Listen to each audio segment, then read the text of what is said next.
Akkam jirtu kabajamtoota daawwattoota keenyaa kun lataa show karaa YouTube'dhaan isin bira ga'uudha.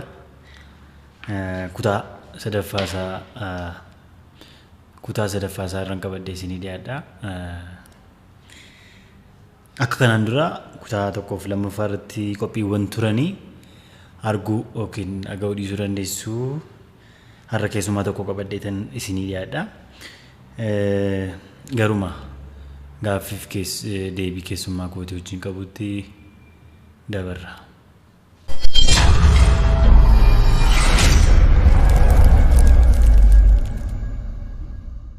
Tole, har'a keessummaan koo keessummaa baay'ee jaallannoo turre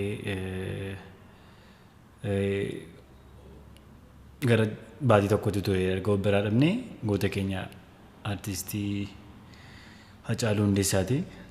Isa wajjin gaaffii yartuun qopheeffadhee gaaffiif deebii wajjin gochuuf jedha.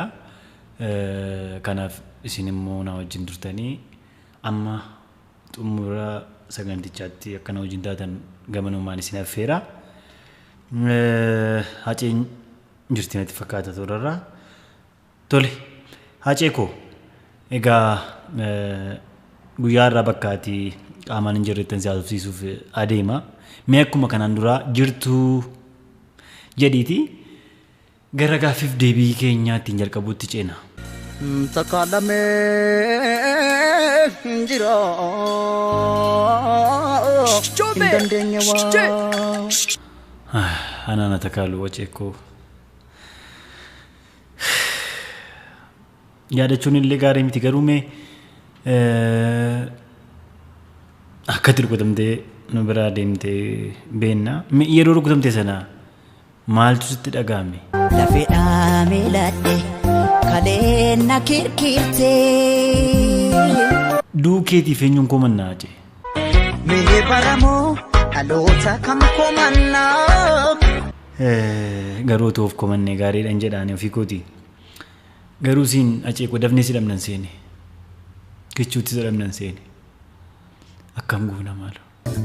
Danda'uudha malee obsuudhaa lachittu maal godhu. Dhuguma mirga deemtee maal goona silas danda'uudha achi. Wanta finnu wanta deebiifnu hin qabnu. Mee garuu akkamiin kan si galaafatanii aceekoo? Waa'ee isaa dubbachuuf otoo himuu ka'eessi dubbatameen dhumu. Maal wayyaree? Silaa onnee dhugaan miti harka rabbii yaala. Dhugaa kee hoo akkam goota? Rabbumattan dhiise ka. Maalumatu si nyaatee garuu? Na qobummaa nyaate. Egaa erga boqottee musonna awwaalcha kee irratti Oromootii kumaatamaan lakkaa'aman mana miiliinaatiin lakkaa'aman irratti argamuu fedhatu qabanii awwaalcha kee irratti hin argamne mee maaltu sitti dhagahame? Sitiin koo awwaalama. Labidun ta'ee.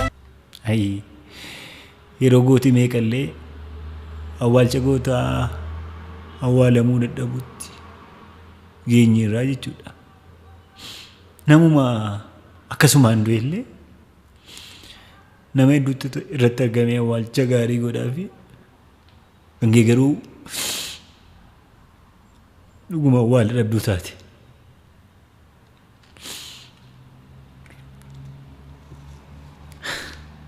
Mee ta'u mee amma akkamitti jirta achi? Narrafa jedhus afataaf boraatiin naaf hin mijaa'u.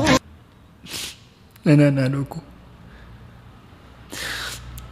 Asuma ammee bineensatti si nyaatte sanaan maal jetta? Maal badiin koo maalumaaf namni aduunsii baatee natti guyyaan dhiite. Nanaa ceeku. Anatti guyyaan na dhiibu. Ati silaa tokkummaa Oromootiif. Araanee warqamee hubqoonqoo na buute. Dhuguma hubqoonqoo si buute baay'ee yaadde. Oromoon akka tokko ta'uuf baay'ee dhamaate. Siin milkaa'ee nafte. Garuu tokkummaa Oromoof akka sana hiitee hubqoonqoo si dhummee akkasumaan waan hafu sitti fakkaatee ture. Anaatti hin fakkaanne.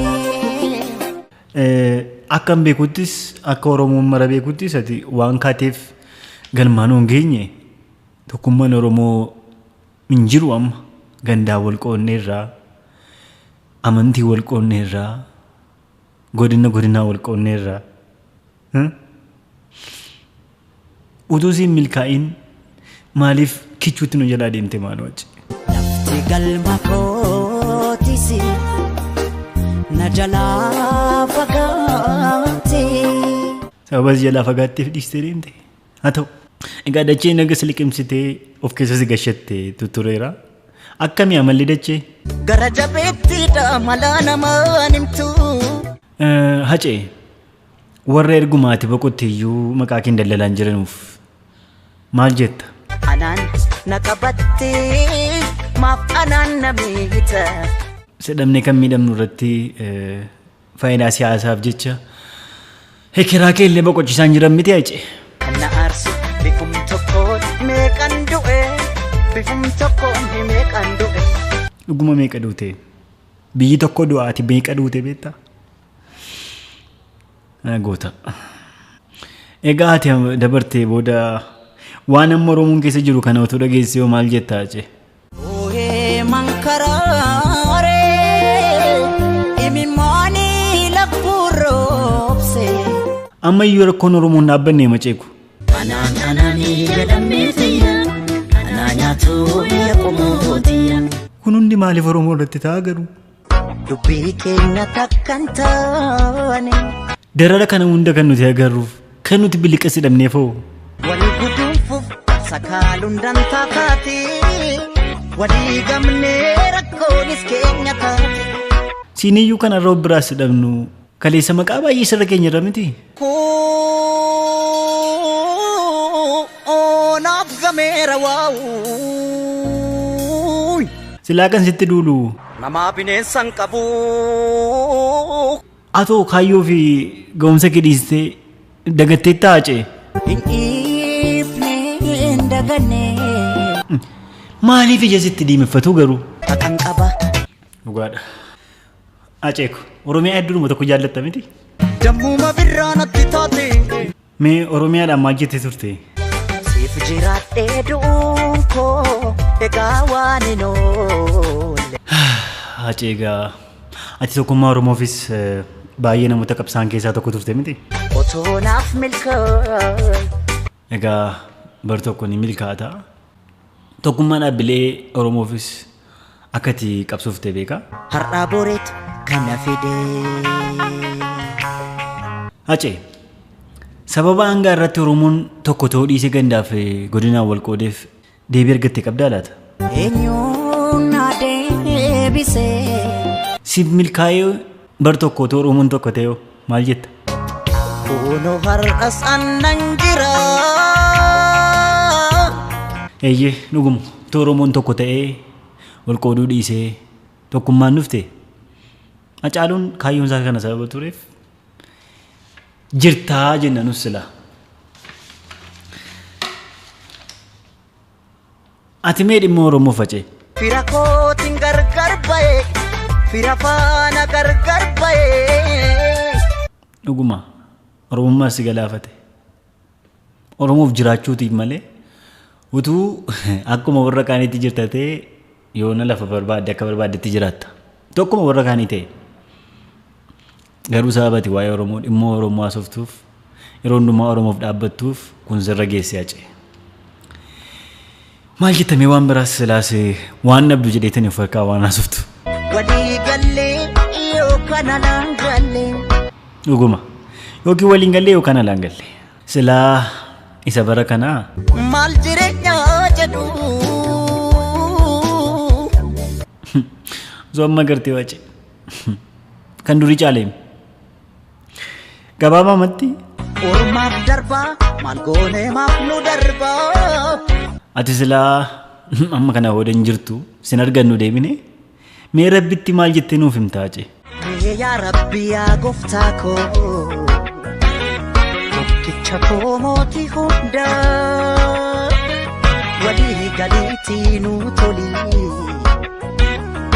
dandeessa harka qabda kana leeliin jedha quuqqaa keessa keetii ofiittan hima asaasiin dubbannaan dubbiidha sila Acee maaliif garuu madaa kee agarree nuyi si hubachuu dadhabne? Keessa kiyyattan dhiigana waraana nuun dhiigu. Tu walitti dhidhatee illee silaa dhiiga kee agarree si wallaanna turre ka. Amma maal godhu miti dabarteetta. Egaa akkuma beekamu Oromiyaan amma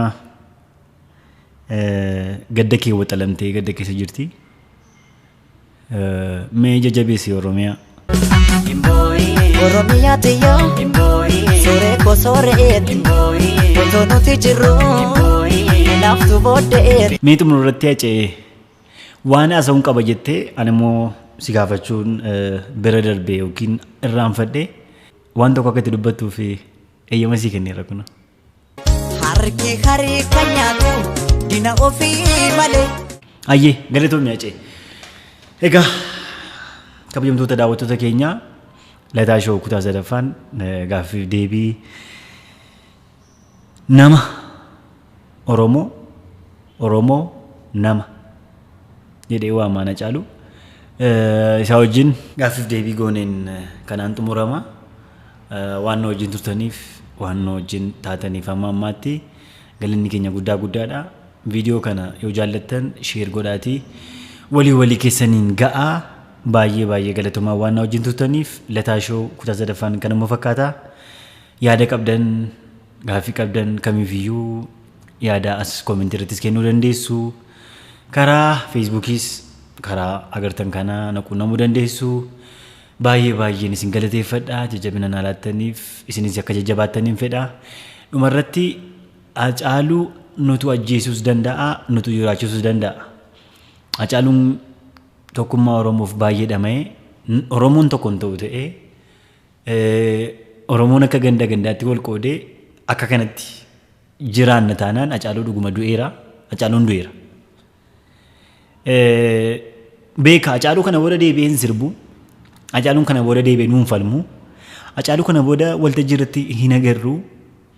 Hacaaluun Oromoon dhuguma goota baay'ee qaba. Garuu goota akka Hacaaluu tokkuma duwwaa qaba. Hacaaluun tokkumatu ture tokkumatu du'e innume kanuma irratti dhuma. Hacaaluu kana booda yoo dhalate kan biraatu dhalata malee Hacaaluun deebi'ee hin dhalatu. Baay'een keenya dhiifama asirratti waa xinnoon barbaada waa jechuun barbaada. Nama qabnu akunuunfannu rakkina hin qabu. Namni sun gaafa nu biraa dhibee nu miidha. Namooti nu fayyadan jiru. Akkasumatti jiraatanii lubbumaan abaluu hin qabne amma Hacaaluun baay'ee boonna. Amma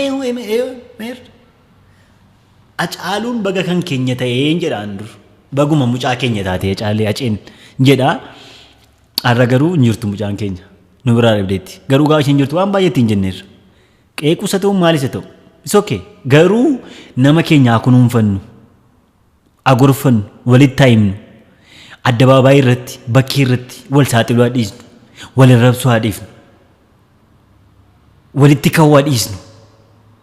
Walaa jaallannu tokko haa taanu. Yoo sana goone Hacaaluun hin duune jechuudha. Karaa kana immoo Hacaaluu jiraachisnaa jechuudha.